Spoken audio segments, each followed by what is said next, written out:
Does anyone actually know their social security number? If you're trolling me, good job. So I was just editing my video, and oh, into the future of me watching this, I hope you held up to your promises. It's January 5th, 2020. Over the course of 10 years, these videos are probably gonna change a lot. I'm creating this video simply to remember. This was recorded on an 8mm film tape almost 10 years ago. Today is my 19th birthday.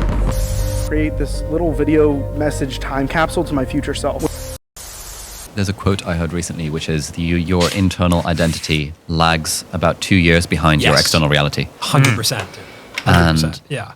It's like, I definitely feel that for myself where, you know,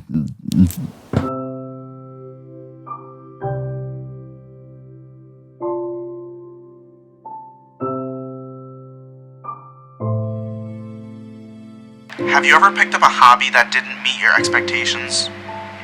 Maybe you dropped it and moved on.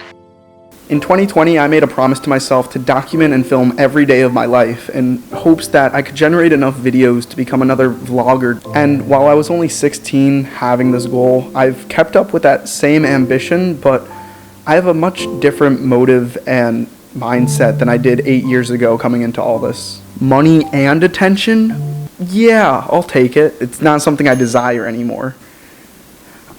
I forgot I had something in the oven.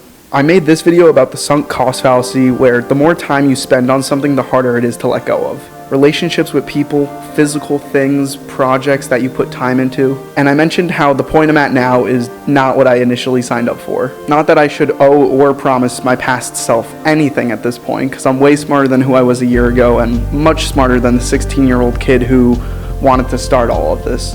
And that's something that will hold true year after year. That whole thing to me has a very different value than allowing this video thing to become a job for me. I can't even describe how bad it was breaking my camera this summer and not being able to film like this, which if you want to hear that story, you could skip to this timestamp. I really don't mind it.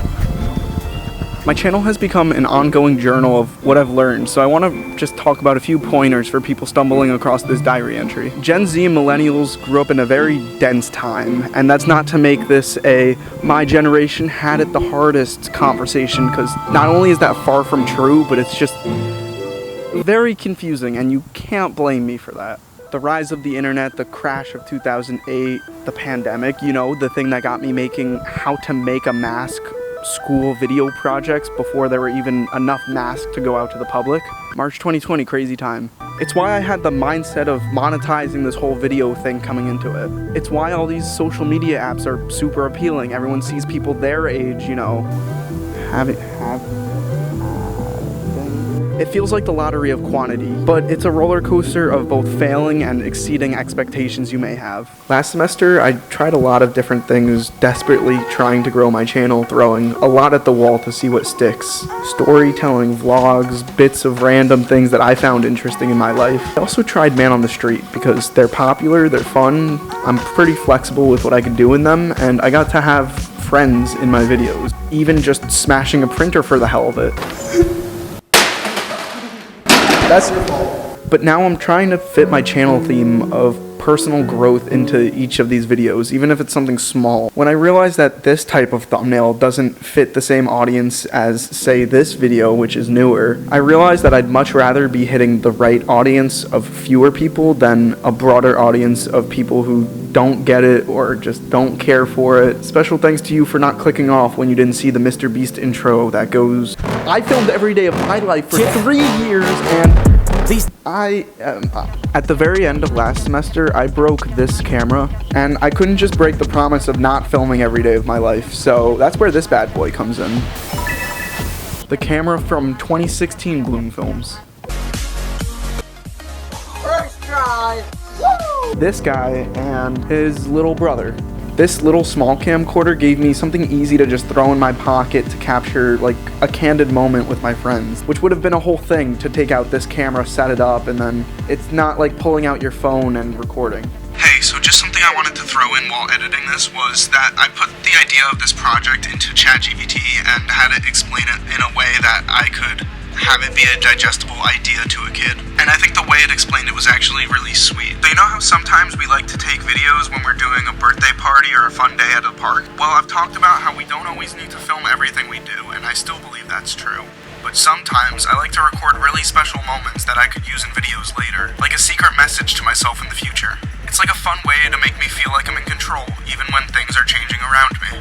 It's a bit like when you're playing with building blocks and you create your own little world. It's like a way to remind myself that it's okay and I don't need to worry all too much. So, all in all, what I'm trying to say is... It's also so much less intimidating to just record on something small like this rather than a whole big camera setup with a tripod and a mic and what I usually carry around with me. And sure, I could use my phone to record the easy videos, but all my camera videos get backed up to this 5TB hard drive. Everything recorded on my phone goes to the 2TB Google Cloud that I have. There's a method to this madness, and the camcorder is just really friendly to take around with me.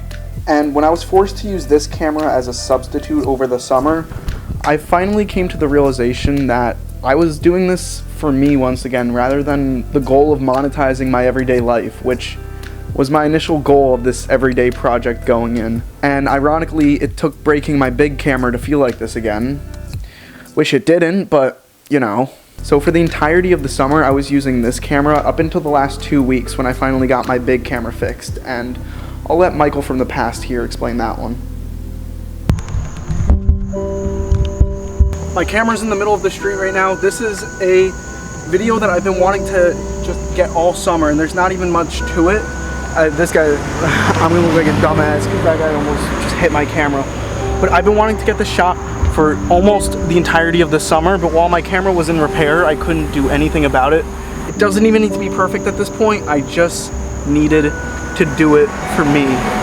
So future me, when you're watching this, have a good one, take it easy, and one day at a time. Now that I'm not making all these videos just to make them, I feel so much more comfortable in knowing that I'm making them for me to look back on. I'm staring at like look at what I'm staring at. I'm finding a lot of comfort in knowing that I'm not making these videos for any other reason except the fact that I like them. I'm like convincing myself of this, but for so long I've been saying it, I'm doing it for me. Now it actually feels real, so it's a great fucking feeling. Use video and audio clips from August 11th at around 8 p.m. So I feel like I say this every video, but when you put your thoughts online, people are gonna poke and pull at different things. Watch some videos and not others. I wanna show the perspective of other people, tell my story, and try to just get people to think more about their own personal growth. But maybe that's too much to think of myself in one video, so if it sounds like I need to be humbled, let me know in the comments below. Or talk about anything that you might have been thinking throughout this video. Hit the buttons down below, you know which ones, and take it easy.